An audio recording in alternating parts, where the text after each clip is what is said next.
예, 우리가 그 70페이지 할 차례였죠. 그죠?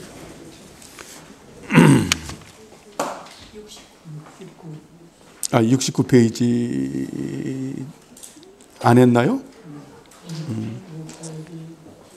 야, 그 68페이지까지 했나요? 예, 맞아.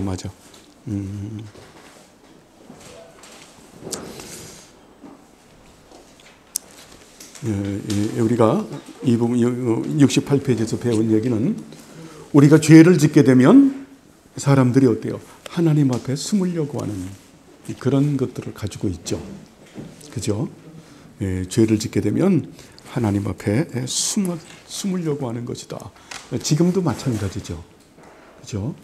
예, 그렇게 해서 우리는 연약하고 나약해서 죄를 지을 수 있는데 그래도 숨지 않기를 바랍니다. 그래서 숨는다라는 것을 지금 시대 말로 잠수한다라는 표현을 쓰죠. 이것은 별로 좋은 방법이 아니라고 하는 겁니다. 물론 그 죄의식 때문에 숨는 것인데 그것은 결코 바람직한 것이 아니다. 그 숨는 이유를 이제 그 토마스 카트라이트 선생님은 69페이지에서 이렇게 말하죠. 자, 이것에서 당신이 배우는 것은 무엇인가? 첫째로 각 영에서 나오는 정죄들은 사람을 두려움으로 친다는 것이다.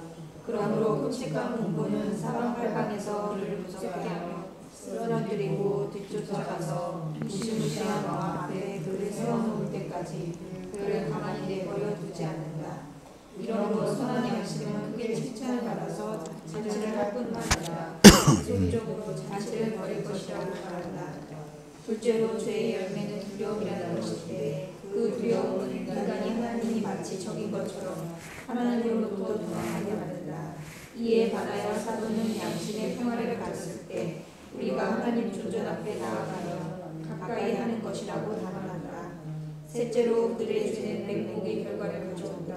그 맹목으로 인해서 그들은 사람의 낯으로부터 숨겨줄 수 없는 그러한 나무의 줄기 혹은 길자가 하나님의 낯으로부터 자신들을 숨겨줄 수 있다고 생각했다. 이에 반하여 하나님은 내가 하늘에 올라갈지라도 거기 계시며 수월에 내 자리를 펼지라도 거기 계시니이다라고 말한다. 그렇죠? 자, 여기서 숨는 것에서 죄를 지은 인간의 모습은 하나님으로부터 두려워서 숨는 것인데요. 여기에서 배울 수 있는 것은 자, 악한 양심에서 나오는 정죄들은 사람을 두려움으로 친다라고 하는 겁니다. 그렇죠? 그래서 끔찍한 공포는 사방팔방에서 그를 무섭게 하며 쓰러뜨리고 뒤쫓아가서 무시무시한 왕 앞에서 그를 놓을 때까지 그를 가만히 내버려 두지 않는다. 다윗은 이런 고백을 하죠.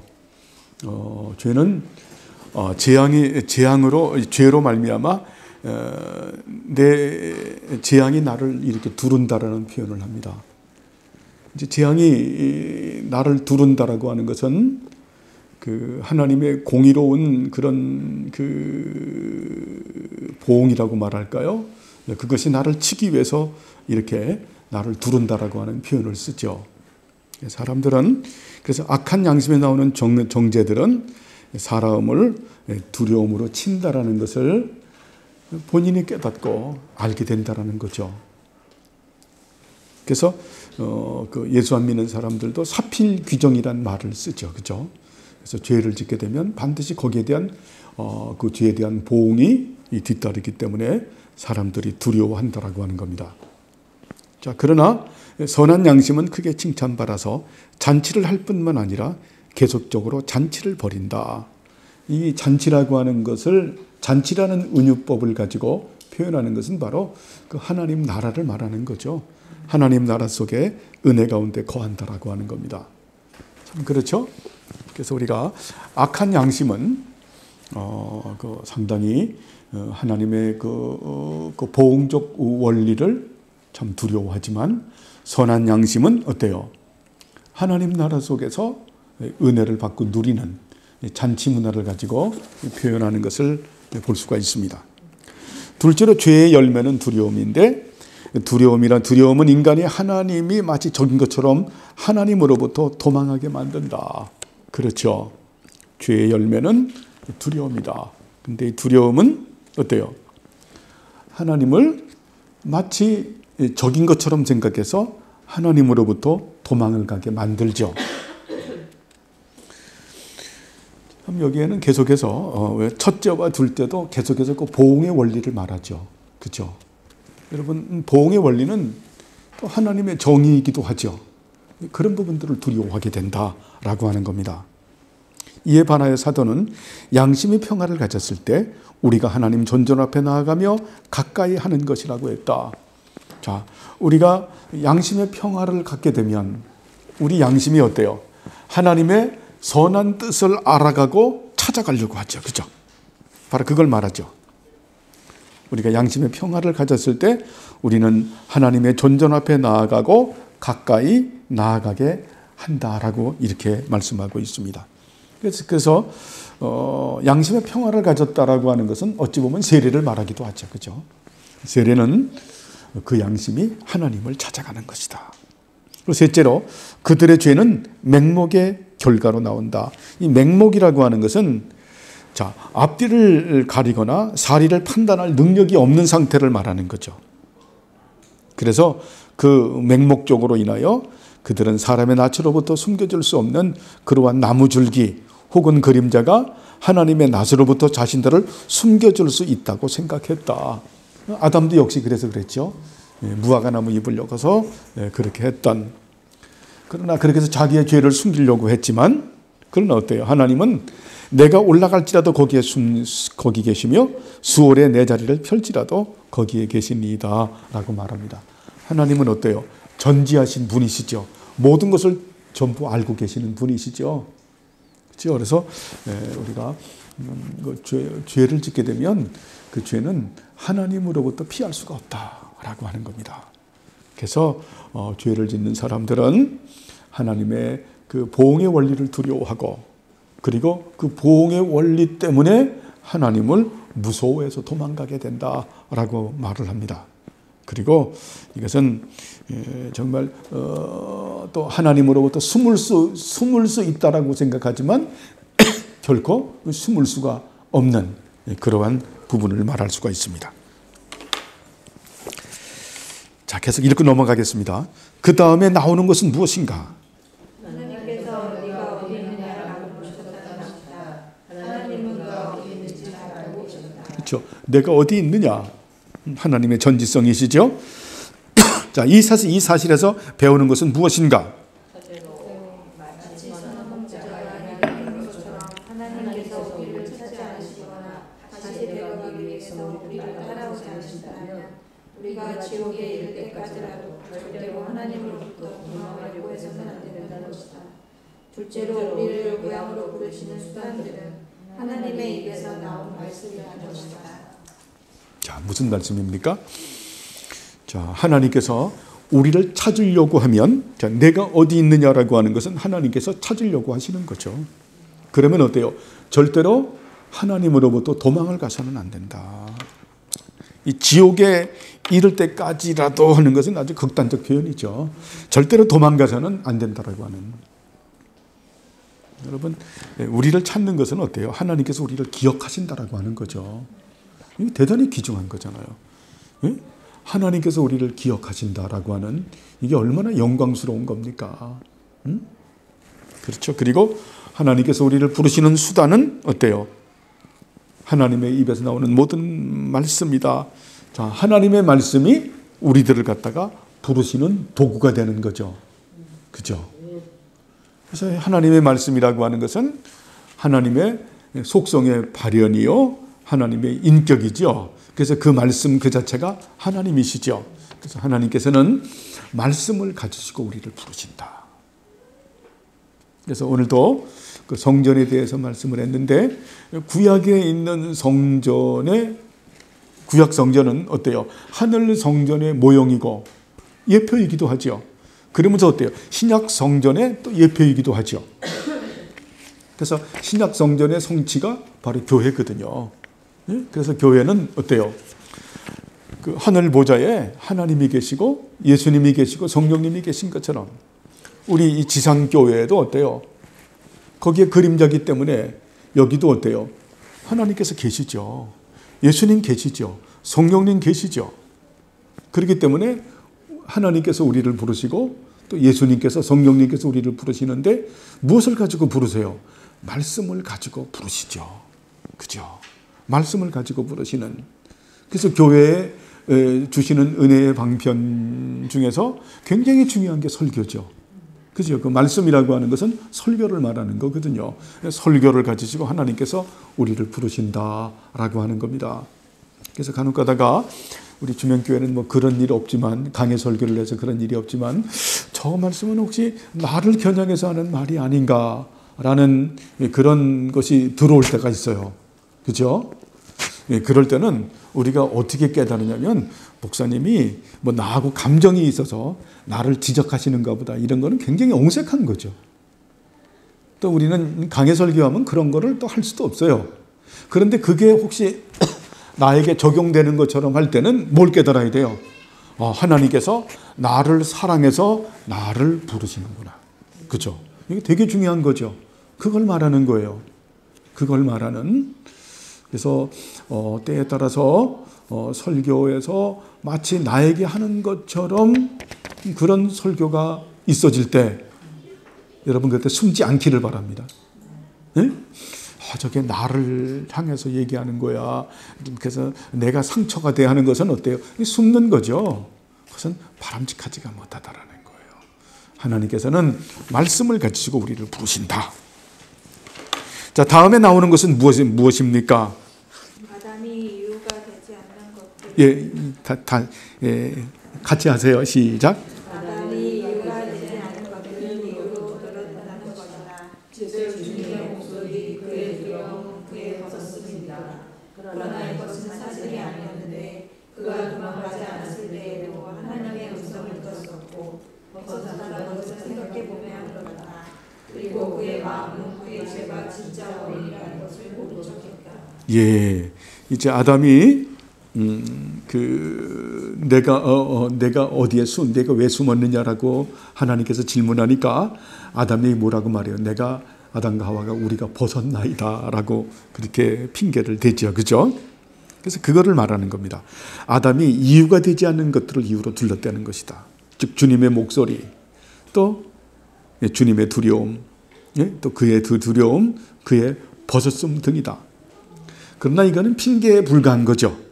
이것은 사실이 아니었는데 그가 도망가지 않았을 때에도 하나님의 음성을 들었고 벗었다는 것을 생각해 보면 그렇다. 그리고 그의 마음은 그의 죄가 진짜 원인이라고 하는 것을 모른 척했다. 이게 참 중요한 거예요. 그렇죠? 그가 어때요? 죄를 범하기 전에도 벗었잖아요. 그러니까 벗은 게 이유가 되는 것이 아니죠. 그렇죠? 예, 그는 죄 때문에 그렇다라고 하는 겁니다. 그래서 여러분 그래요. 이 죄는요. 참 죄는 하나님을 떠나게 만드는, 하나님을 멀리하게 만드는 게 죄예요. 그렇죠? 예, 그래서 그런 죄 가운데 있는 우리들은 하나님께서 우리들의 자식이기 때문에 우리들을 거저내어 버려 두지 아니하시고 우리들을 찾으신다. 근데 그 찾는 방법이 하나님의 말씀이다.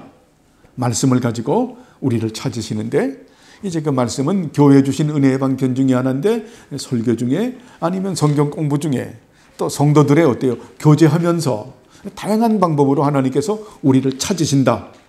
예, 그때 숨지 않는 우리들이 되기를 바랍니다. 자, 이 사실에서 당신이 배우는 것은 무엇인가? 답을 해보시죠. 죄를 숨기고 은폐하는 것은 중생하지 못한 인간의 특성이라는 것이다. 그러므로 우리가 죄를 할 때 우리의 죄를 더욱더 숨기고 은폐하면 할수록 더욱더 우리 자신이 옛사람 저주받은 아담의 모습이라는 것을 일증하는 것이다. 예, 결국 죄를 숨기고 죄를 은폐하는 것은 중생하지 못한 인간의 특성이라는 것이다. 중생이라고 하는 것은 뭡니까? 거듭난 것을 말하는 거죠. 그죠? 거듭난 것. 예, 거듭나지 못한 사람의 특성이라고 하는 겁니다. 여러분, 다시 한번 우리가 이제 그 성령론을 계속 공부를 할 건데 오늘 우리가 그 하나님의 전 성전에 대해서 은혜를 나누었는데 이제 다음 주부터는 이제 하나씩 우리가 은혜를 이제 그 부분을 이제 성령님의 질서를 따라서 사는 방법을, 그래서 성령 세례가 무엇인가, 그리고 성령님을 따라서 한다라는 것을 성경에서는 어떻게 말씀하는가, 그리고 성령 충만은 무엇을 말씀하는가라는 부분이 정리들이 돼야 되거든요. 그 부분이 정리가 안 되고 막연하게 되다 보니까 성령님을 따라 사는 방법도 모르고, 그리고 성령 충만의 의미도 모르는 그런 게 되죠. 그러니까 그런 게 모르고 그냥 머릿속에 단어로만 남게 되면 그것이 아주 관념적이 되죠. 그러는데 여기서 중생이라고 하는 부분이 나오기 때문에 여러분들하고 오늘 이 부분을 살짝 좀 다뤄보겠습니다. 그 죄를 숨기고 은폐하는 것은 중생하지 못한 인간의 특성이다. 중생이라고 하는 것은 거듭났다라고 하는 겁니다. 니고데모에게 예수님께서 말씀하는 거죠. 거듭나지 아니하면 하나님 나라에 들어가지 못한다. 이게 중생을 말하는 거거든요. 중생은 또 다른 말로 표현하면 이걸 성령 세례라고도 표현을 하는 겁니다. 성령 세례. 그래서 우리가 중생, 또 거듭남, 또 새 생명, 이 성령 세례가 같은 말이에요. 여러분 아시겠죠? 우리가 성령 세례를 받았다, 성령으로 세례를 받았다라고 하는 것은 중생했다라는 거예요. 거듭냈다라는 거예요. 그리고 예수 그리스도 안에서 새 생명을 받은 것을 의미하는 거죠. 그죠? 그래서 생명, 성령, 생명이래. 그래서 이 성령 세례에는 거듭남이 있고, 그리고 회심, 회개가 있어요. 새 생명이 있는 거예요. 자, 그런 사람들의 특징이라고 하는 겁니다. 자, 하나 더 나가서 그러면 이 중생이라고 하는 이 은혜, 새 생명이라고 하는 이 은혜를 받으면 사람이 어떻게 될까요? 사람이 여러분 본질적으로 변화가 되는 거예요. 이걸 잘 알아야 돼요. 본질적 변화다. 본질적. 이건 본질적으로 변화가 된 거예요. 본질적으로. 예전에는 죄에 대해서 죽은 자죠. 자, 죄에 대하여 죽은 자가 아니라 죄의 노예죠. 중생하지 못한 자들은, 자, 거듭나지 못한 자들은 죄의 노예로 살았어요. 두 번째는 뭡니까? 세상의 노예로 살았어요. 사탄의 노예로 살았죠. 그런 사람들이 자, 이 성령 세례를 받게 되면, 중생하게 되면, 죄사함을 받게 되면, 회심을 하게 되면, 그게 다 같은 의미거든요. 회심을 하게 되면, 중생하게 되면, 그러면 이 사람은 본질적으로 변화가 된 거예요. 예전에도 말씀을 드렸을 거예요. 성령 중생이라고 하는 것은 바로 그 칭의의 은총인데 의로워지는 거기 때문에 이건 단회적인 거예요. 그러니까 단번에 변화가 받은 겁니다. 보라, 너희들이 무엇이 되었도다? 새 것이 되었도다라고 말을 하는 겁니다. 새 것이 되었도다.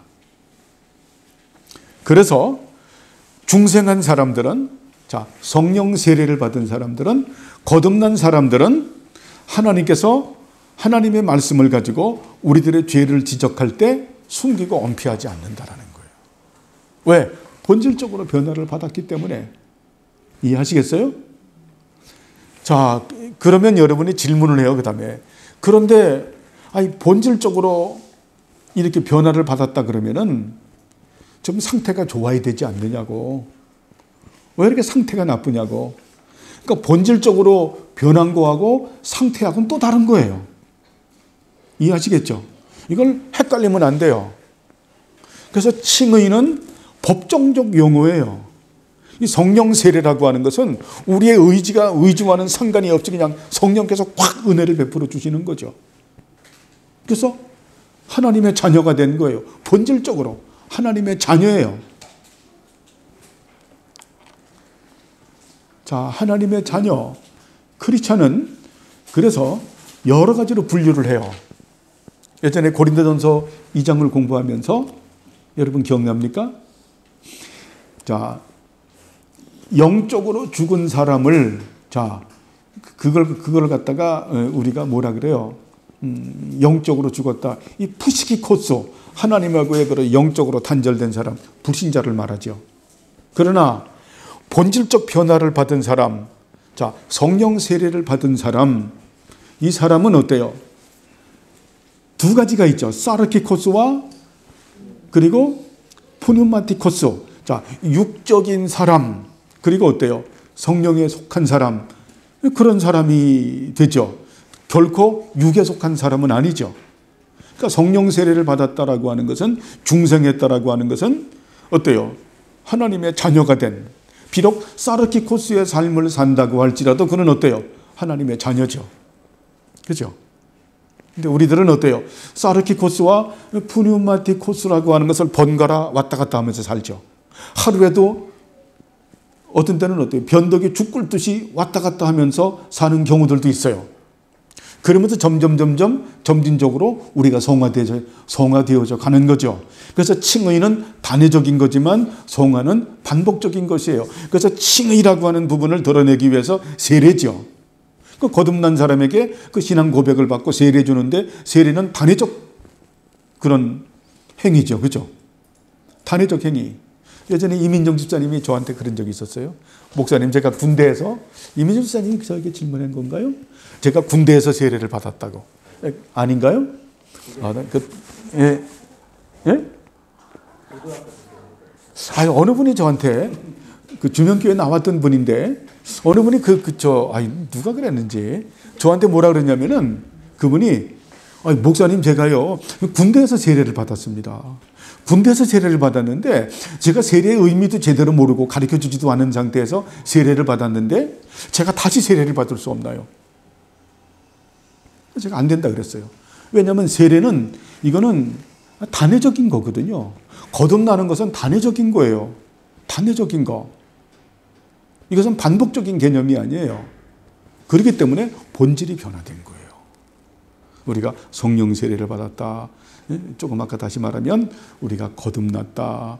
아니면은 중생이라고도 표현을 하고, 회심이라고도 표현을 하고, 새 생명 받은 사람, 칭의라는 표현도 해요. 이것은 우리가 완전히 변화된 거예요. 본질이. 보라, 새것이 되었도다. 그런데 어때요? 상태가 그래도 계속 안 좋은 거예요.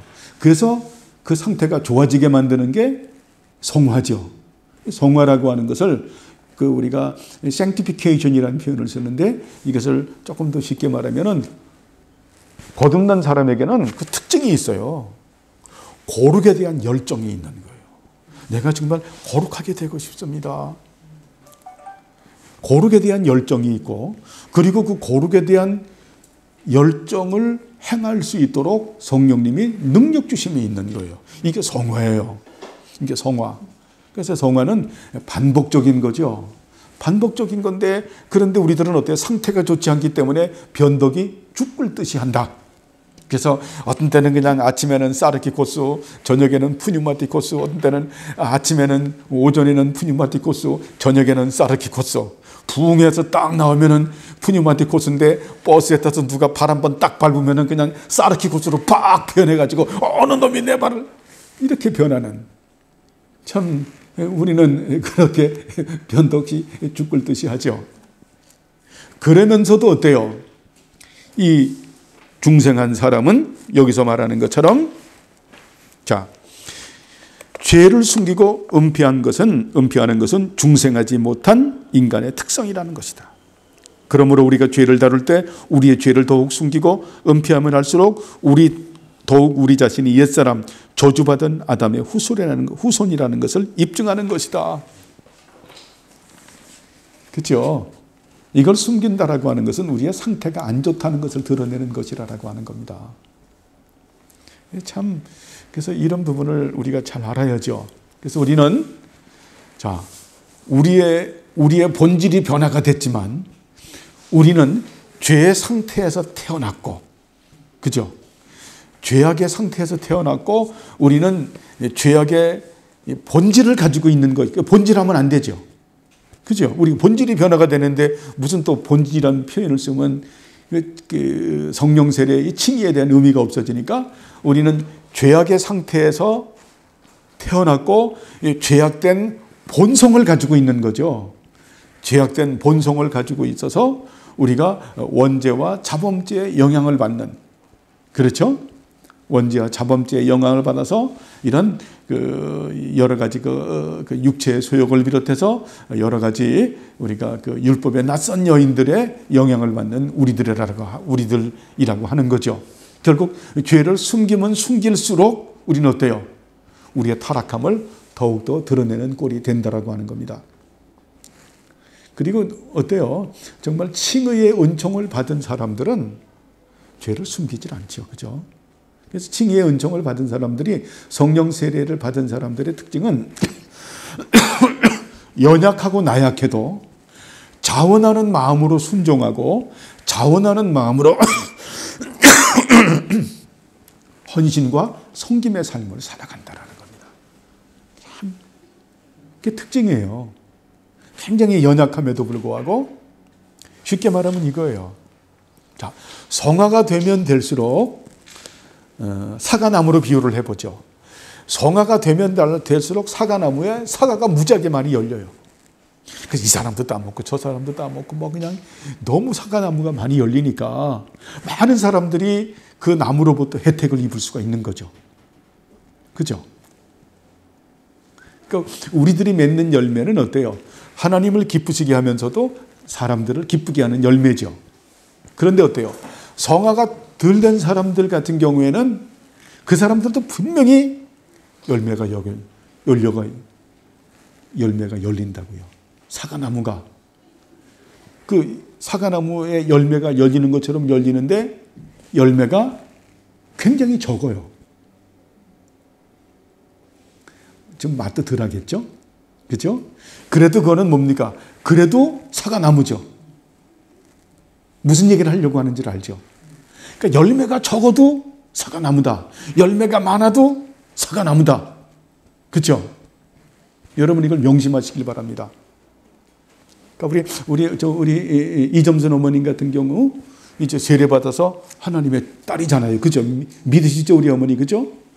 근데 신앙에 이제 이런 연조가 짧다 보니까 어떤 그 지식의 열매나 성품의 열매나 이런 열매가 좀 적을 수 있겠죠, 그죠? 그래도 어때요? 그래도 어머니도 사과나무고 저도 사과나무죠, 그죠? 똑같은 사과나무예요. 예? 절대 기죽지 마세요. 그래서 절대 기죽지 마시고 하나님께서 우리 어머님 사랑할 때 우리 다 같이 사랑하듯이 사랑하세요. 예? 다 사랑하는, 그죠? 이 부분이 굉장히 중요한 거예요. 그래서 적어도 적은 나름대로의 열매를 가지고 있다. 열매를 가지고 있다. 그리고 그 열매는 하나님께서 소중하게 여기신다. 그러나 아짜리 중생하지 못한 사람은, 예? 아짜리 중생하지 못한 사람은 하나님의 말씀으로부터 도망가요. 도망가죠. 예. 자, 다음에 나오는 것은 무엇입니까?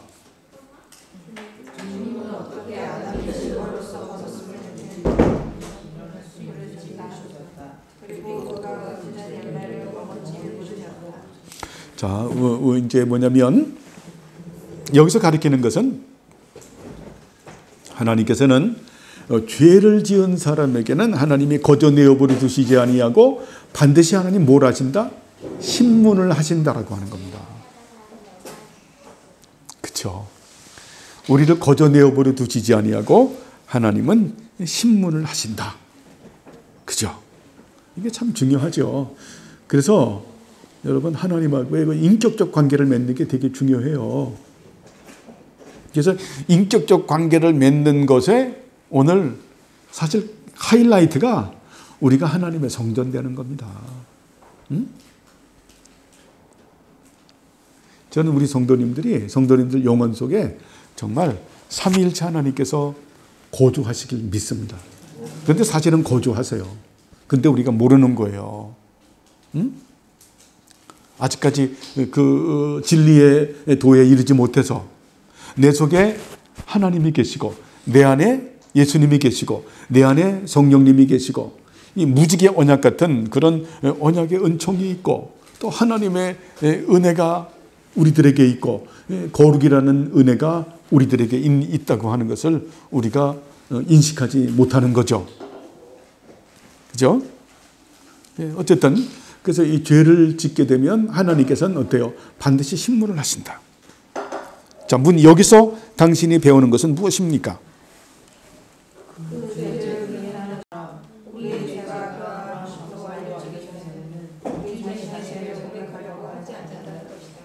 그래서 그 죄를 부인하는 것은 공허한 헛된 일이죠.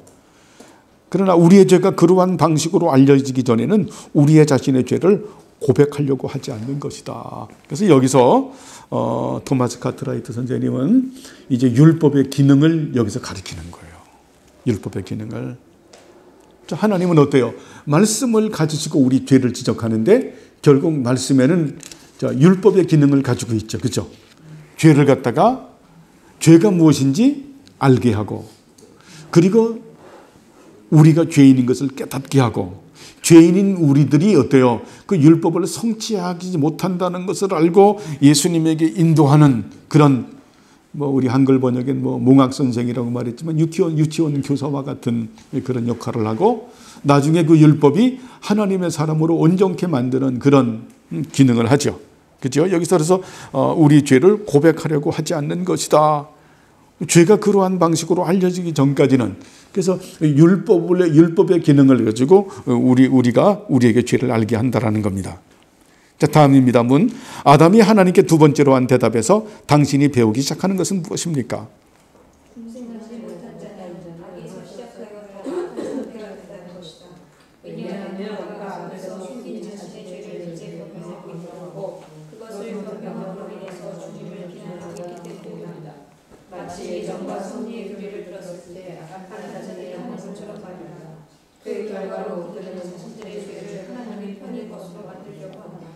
자, 중생하지 못한 자, 아까 말씀을 드렸던 중생과 성령 세례와 같은 의미다. 예? 그래서 그런 자들은 어때요? 악에서 시작하여 더 악한 상태가 된다는 겁니다. 그래서 이 부분은 우리가 나중에 요한계시록을 하면서 더 큰 은혜를 나누겠지만, 중생하지 못한 자들은 하나님께서 징계하시면 어때요? 그 징계를 받아들이면서 회개를 해야 되잖아요. 그렇죠? 그런데 요한계시록에서 말씀하는 걸 보면 어때요? 회개하지 않고 또 이를 더 뿌드득 깔죠. 그리고 사망으로 치닫는, 중생하지 못한 자들이 그래요. 하나님께서 치시면 어때요? 회개를 해야 되는데 회개하지 않고 더욱더 악에 받쳐서 치달아서 결국은 어때요? 멸망이라고 하는 것으로 달려감을 볼 수가 있어요. 그래서 그들은 여기서 예정론에 대하여 그 예정과 섭리의 교리를 들을 때 그들은 어때요? 더욱더 악에 바친다라는 겁니다. 악한 자들이 하는 것처럼 말이다. 악에 바친다라고 하는 겁니다. 바로 그 결과로 그들은 자신의 죄를 하나님의 편으로 만들려고 한다. 참 이 예정 교리와 이 섭리의 교리를 들으면서 하나님께서 죄짓게 해서 그런 거 아니냐. 하나님께서 예정해서 말도 안 되는 그런 소리들을 그렇게 하죠. 그래서 이 예정의 교리, 이 작정의 교리, 섭리의 교리가 얼마나 귀하고 소중한 이 교리인데 그것을 갖다가 마치 하나님께서 그렇게 하셔서 우리가 그렇게 됐다라고 하는 그런 아주 정말 그건 악에 바친 말이거든요. 그렇게 되고, 그래서 이 중생하지 못한 자들은 어때요? 그 죄 문제를 처리할 때 악에서 시작해서 더 악한 상태가 된다라는 거예요. 참. 자, 그러면 여기서 더 배울 수 있는 것은 무엇입니까? 읽으시죠. 다른 자의 제안으로 그 죄를 지었기 때문에 그 죄를 아무리 변명으로 우겨내라고 할지라도 하나님은 그가 범죄한 것이라고 생각하셨다는 것이다. 실로 원리적으로 그를 생각할 때 아담의 인사들이 그의 아내보다 더 뛰어난 것이기 때문이다. 자, 그러니까 아담이 그렇게 하나님께서 아담에게 신문을 하니까 아담이 핑계를 대죠. 어떤 핑계를 댑니까? 아내가 하와가 나에게 줬다. 참. 그래도 하나님은 어때요? 그래도 너 죄진 것이다. 이유는 뭡니까? 원리적으로 생각할 때 아담의 은사들이 그의 아내보다 더 뛰어난 것이기 때문이다. 그건 뭡니까? 아담은 자신의 아내를 가르칠 책임이 그에게 있었다라는 겁니다. 여러분, 이런 부분들을 우리가 조심스럽게 살펴봐야죠. 가정에서도 마찬가지죠. 그죠? 자, 남편이 아내를 잘 가리킬 책임이 있고, 그리고 어때요? 부모가 자식을 잘 가리킬 책임이 있는 거죠. 그죠? 여러분, 특별히 이 부모가 자식을 잘 주의 교양과 훈계로 양육할 그럴 책임이 있다라고 하는 겁니다. 하나님께서 그 부분을 올바로 행하지 못하면, 자, 그 계시록에 보면 신속히 오신다라는 표현이 있어요. 구약에 보면 파카트, 방문이라는 표현이 있습니다. 여러분, 역사 가운데서 하나님은 우리 인간들에게 방문하세요. 방문하시는 신방 비슷한 걸 하셔. 근데 신방이 어때요? 심판의 신방이 있고 위로와 격려의 신방이 있어요. 참 두렵죠? 자, 하나님께서 예수님 안에서 성령님을 통해서 우리에게 오세요. 자, 예를 들어서 우리가 그 중생했음에도 불구하고 막 그냥 어때요? 그냥 마음에 고집을 가지고 정말 회개도 안 하고 그러면 예수님이 방문하세요. 예수님이 찾아오신다니까요. 나중에 계시록을 하면 그 부분을 아주 디테일하게 할 거예요. 그렇게 오시는데 그 예수님이 오시는 건 두 가지예요. 예수님이 정말 성령님을 통해서 딱 찾아오세요. 그러고 와서 하는 게 징계와 심판이에요. 징계와 심판. 또 한 가지는 그냥 그 어려움을 잘 참고 이겨나가는 거예요. 그런 가운데서 너무 영혼이 상하는 거예요. 그때 예수님이 또 찾아오세요. 예수님이 찾아와서 하는 것은 그땐 위로와 격려의 신방이에요. 여러분은 어떤 신방을 받고 싶은가요? 예수님으로부터? 격려와 위로의 신방을 받는 게 좋겠죠? 그것도 싫다 그럴 거야. 그런 목사님 저 고난 가운데 살아야 되잖아요. 고난 받는 건 당연한 겁니다. 고난 받는 게 당연한 거예요. 응? 자, 왜냐하면 우리의 머리 되시는 예수님께서 고난 받으셨기 때문에 우리가 당연히 고난 받아요. 그래서 이 고난에 대해서 말씀할 때는 예수님이 꼭 붙여가는 말씀이 있어. 내가 알파요, 내가 오메가다. 내가 처음이요, 내가 나중이다. 그러면서 말씀하죠. 제자가 스승보다 뛰어난 게 없고 종이 상전보다 뛰어나지 못한다. 예? 내가 십자가에 죽었다가 내가 부활했다. 이 말씀을 꼭 붙여서 말씀을 해요. 그래서 너희들이 이 세상에서 고난받는 것은 이건 합당한 내 자녀라고 하는 징표다. 그때 너희들이 정말 마음이 굉장히 상해 있을 때는 내가 그대로 두고 보지 않는다. 내가 성령님을 통하여 내가 너를 방문한다. 여러분 방문 받아보신 적이 있나요? 예, 그런 방문을 받아보면 인생에 저도 몇 번 정도 있는데 야, 그땐 정말 남한테 얘기를 못해요. 응? 너무 신비스럽기 때문에 얘기를 못해요. 얘기를 못해요, 정말. 그분의 위로와 사랑과 격려라는 것은 예? 사람이 껴안는 건 아무것도 아니에요. 정말 그분이 끌어안으세요. 아무도 없는데 진짜 끌어안는다니까요. 근데 그 품에서 얼마나 위로하고 정말 토닥토닥거리는 그게 방문이에요. 예수님께서 우리를 찾아오시는. 또 우리가 회개 안 하면요, 또 예수님 방문하세요. 응? 그때는요 아주 그냥 중후하고 엄중한 말씀으로 말씀을 하는데 그건 어때요? 그냥 막 정말 무서운 말씀이에요. 예? 정말 무서운 말씀이에요. 정말 무서운 말씀. 그 책망은 간을 선택하게 만드는 말씀. 그렇죠? 여러분은 어떤 방문을 받고 싶으세요?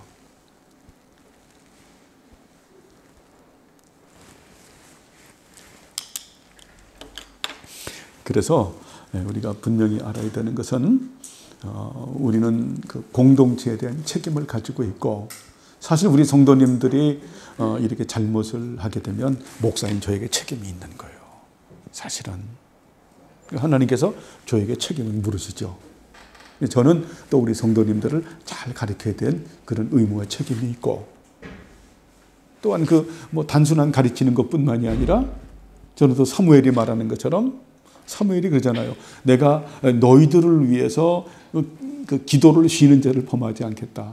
그것도 뭐 목회자가 해야 되는 그 책임이기도 한 거예요. 그러니까 아무리 저도 컨디션이 엄청 안 좋을 때가 있거든요. 그래서 안 좋을 때는 어때요? 체력이 너무 바닥이 나서 그렇게 돼도 어때요? 우리 성도님 다른 기도는 막 빨리 넘어가도 우리 성도님들에 대한 기도는 넘어갈 수가 없는 거죠. 왜냐하면 그 자체가 뭐가 되기 때문에, 그 자체가 범죄 행위가 되기 때문에, 그 자체가 직무위기가 되는 거예요. 그것은 목회자인 저만 그런 것이 아니라 우리 성도님들도 마찬가지죠. 특별히 가장 되시는, 남편 되시는 분들은 어때요? 집안의 그 제사장하고 같은 위치죠. 그러니까 어때요? 다 열심히, 아내도 열심히 기도하고 남편도 열심히 기도해야 되는데 누가 더 기도 열심히 해야 돼요? 이민정 집사님. 누가 더 기도를? 그렇지, 더 열심히 해야지. 근데 우리 한국교회는 뒤바뀌었죠. 그죠? 아내가 더 열심히 기도하고 남편은 그냥 아내 치맛자락 붙들고서 신앙생활하는 경우가 많죠. 그죠? 근데 사실은 어때요? 남편이 하나님께서 세우신 그런 거 창조의 질서의 의거에서 보면 남편이 더 성경 공부도 열심히 하고 기도도 더 많이 열심히 해서, 그렇게 해서 어때요? 그렇게 하는 것이 하나님께서 세우신 창조의 질서이기도 하죠. 그죠? 근데 우리는 거꾸로 뒤집혀 있는 거예요. 뭐 남편은 꼭 나가서 뭐 돈 많이 버는 그거 아니죠. 물론 부양하는 책임을 감당해야 되겠지만 그것은 기본이고, 그죠? 그렇게 해서 그 책임을 하나님께서는 어때요? 그 아담이 핑계를 대도 하나님은 아담에게 물으신다. 자, 주님의 질문에 대한 하와의 대답에서 배울 수 있는 것은 무엇인가? 왜 그녀는 그렇게 했는가?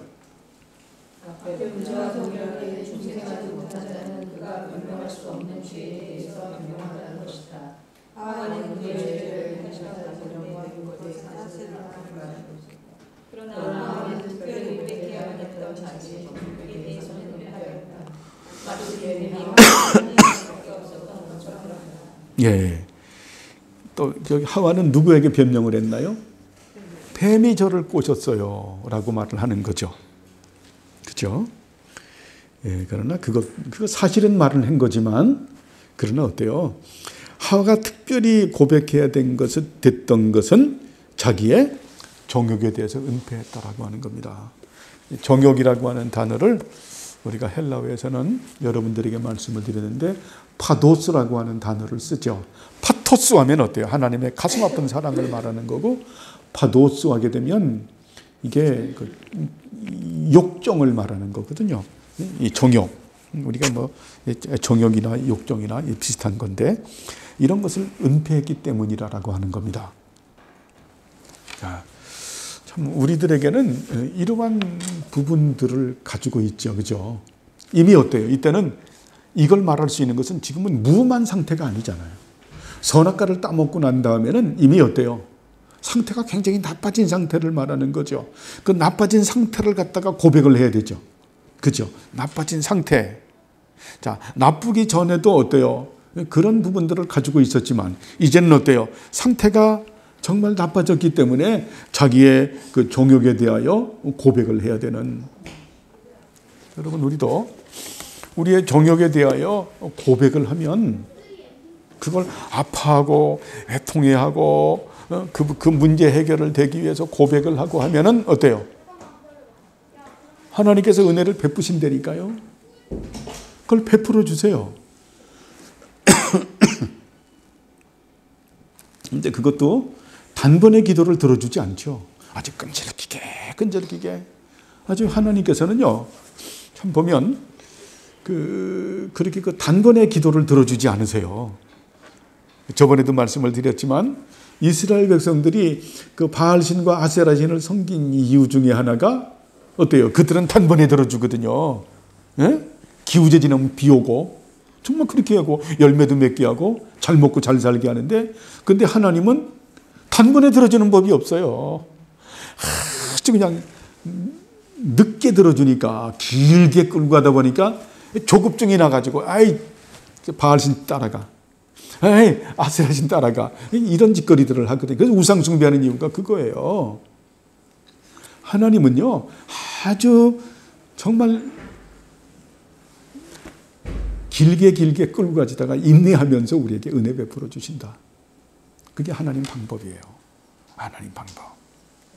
여러분, 그러므로 실망하지 않기를 바랍니다. 실망하지 않기를 바라요. 하나님께서 오래 끌고 가는 이유는 우리에게 인내를 주시기 위함이에요. 오래 참게 하시기 위함이에요. 귀한 것을 받게 하시기 위함이에요. 이거를 잘 알아야 돼요. 응? 이걸 잘 아는.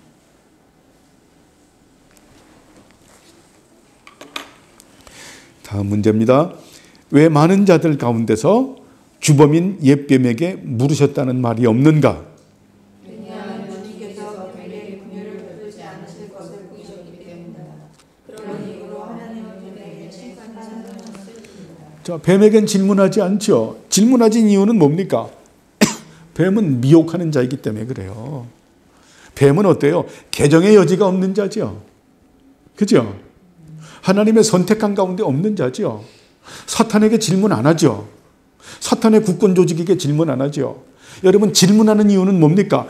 우리가 회복시키기 위해서 질문하는 거죠. 그죠? 회복시키기 위해서 관심이 있으시니까, 사랑이 있으시니까 질문하는 거죠. 이게 대단히 중요하죠. 근데 뱀에게는 어때요? 개정의 여지가 없기 때문에 질문하지 않으신다라고 하는 겁니다. 자, 당신은 여기에서 배우는 것은 무엇인가? 그가 죄를 지었을 때 원인을 베풀 것을 말씀하시고 신분을 찾는 것은 하나님의 긍휼이라는 것이다.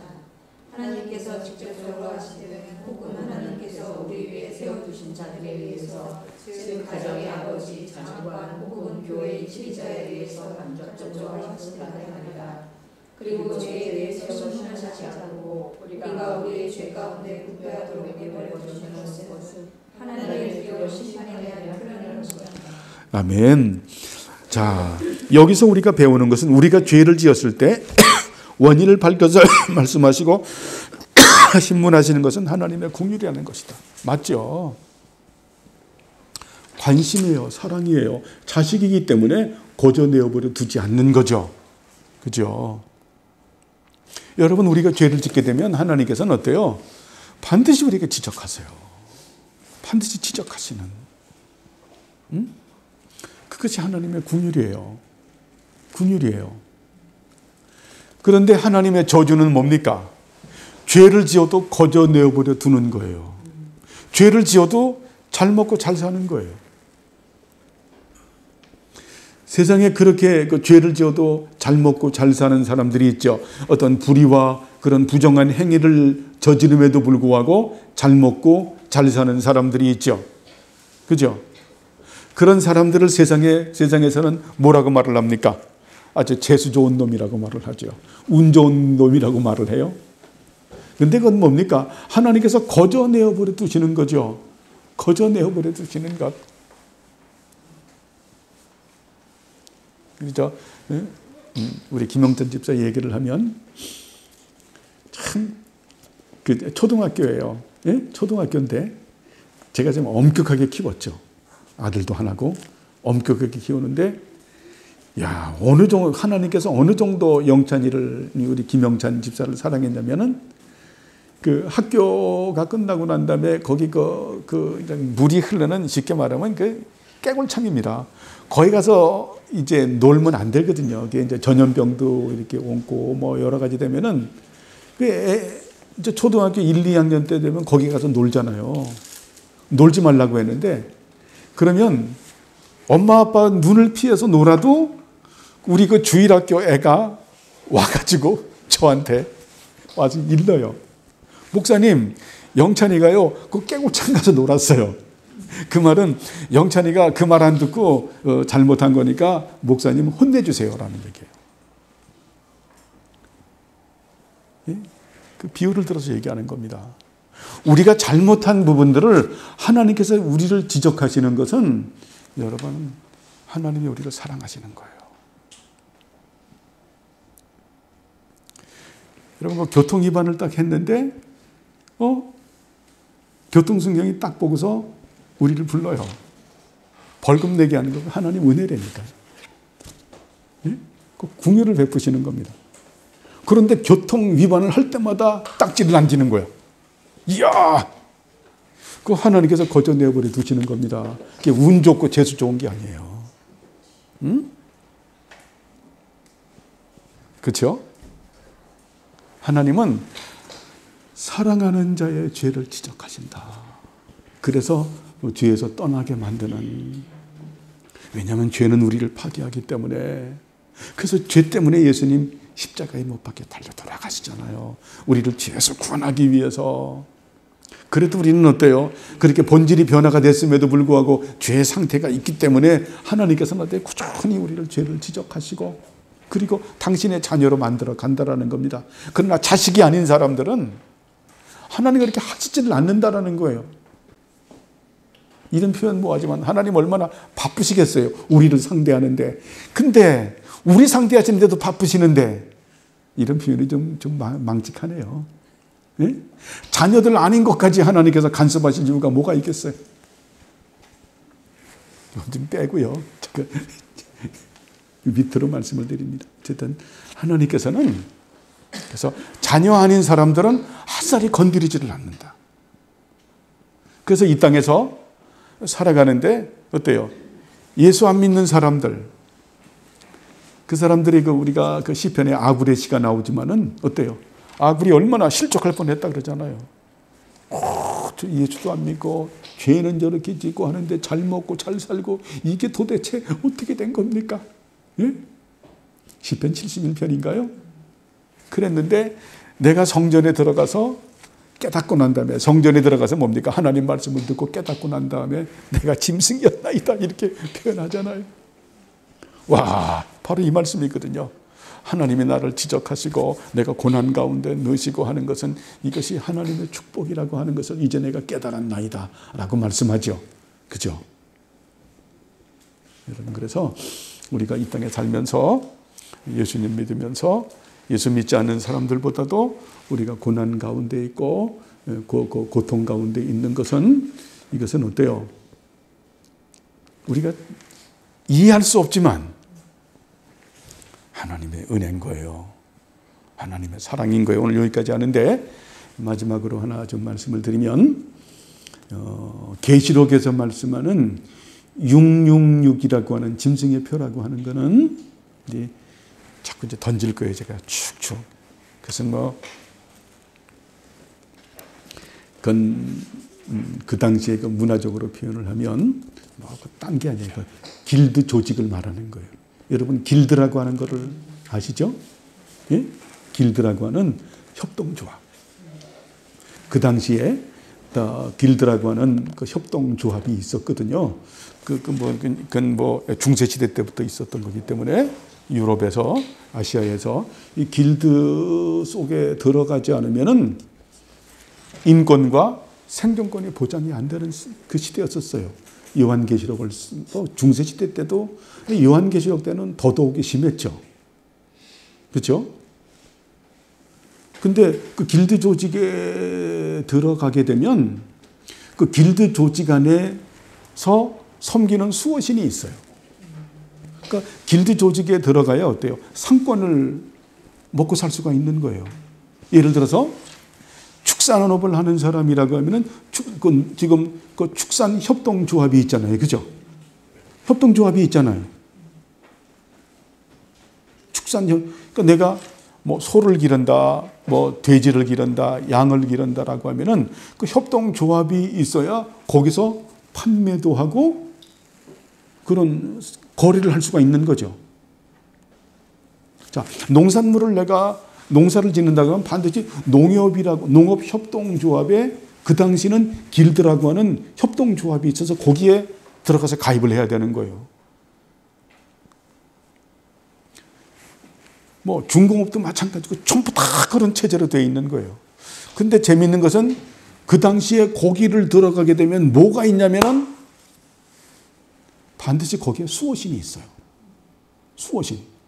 그리고 그 수호신의 가장 대장신이 로마 황제예요. 이해하시겠죠? 그래서 이 길드 조직에 들어가지 않으면 뭐가 보장 안 되는 거예요? 생존권이 보장이 안 되는 거예요. 생존권이. 그리고 인권이 보장이 안 되는 거예요. 그리고 길드 조직의 가장 대장신이 황제이기 때문에 길드 조직에 가입하게 되면 자신의 수호신을 섬기면서 황제도 숭배를 해야 되는 거예요. 그래서 그 당시에 666은 바로 길드 조직인 거예요. 지금의 666도 바로 뭐냐면 이 세상 사람들이 살고 있는 어떤 그 실정법이라고 말할 실정법에 위배되지 않는 관습법도 있고 또 실정법에 근거한 법들도 있는데 어쨌든 하나님의 법을 떠난 그런 사회법도 있어요. 여러 가지 법들이 있는 거예요. 여러 가지 법들. 물론 십계명에 위배되지 않는 실정법은 제외가 되지만 이 세상 사람들이 여기 살아가는 것은 딱 두 가지거든요. 보면 구약이나 신약이나 똑같아요. 구약에는 바알신이지만 여기는 지금 만몬신이거든. 돈을 위해서는 무슨 짓이든지 하는 거예요. 또 어때요? 아세라 신이지만은 여기서는 쾌락이거든요. 이것을 위해서는 내가 무엇이든지 할 수 있다. 이게 지금 시대의 666이에요. 응? 자,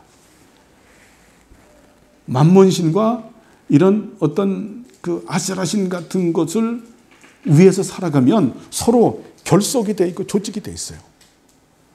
거래를 하는데도 어때요? 상권 거래를 하는데도 반드시 술을 먹고 하는 그런 부분들이 있어요. 직장 생활을 하면서도. 그런 부분들 속에 들어가서 어때요?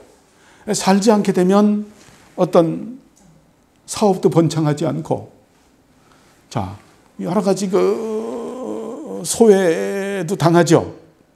그런 무시도 당하는. 그것 때문에 우리는 어때요? 고난도 받아요. 무슨 말인지 알겠죠? 그렇죠? 그렇기 때문에 어쨌든 그 요한계시록의 666은 길드 조직이라고 하면 지금 시대의 666은 만몬신을 섬기고 그 쾌락신을 섬기는 거예요. 그 속에 들어갔을 때 세상에서는 만사형통하면서도 살아요. 끼리끼리 뽕뽕한다고. 그렇죠? 그런데 그렇게 살아가는 우리들을 어때요?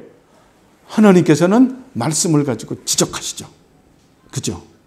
그런데 그 만몬신과 쾌락의 신 가운데서 살아가는 사람들은 하나님께서 지적하지 않는다라는 거예요.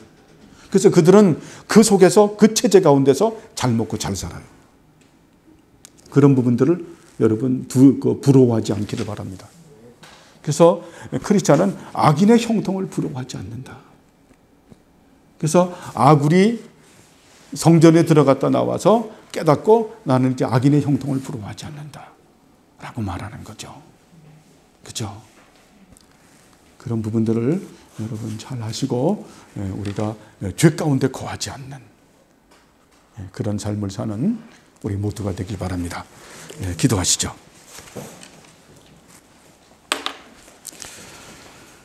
하나님 아버지여 감사합니다. 우리들을 사랑하셔서 하나님께서 이제 우리들의 죄를 지적하시는 것을 봅니다. 우리가 하나님께서 원하시는 삶을 살지 않을 때 하나님께서 말씀을 가지고 우리들을 지적하는 것을 봅니다. 그때 우리들이 정말 죄악된 상태 속에서 거하면서 그것을 피하지 아니하도록 은혜 베풀어 주시고 죄 가운데서 떠난 삶을 살아갈 수 있도록 우리 모두들에게 은혜 내려 주옵소서. 감사드리오며 예수님의 이름으로 기도드리옵나이다. 아멘.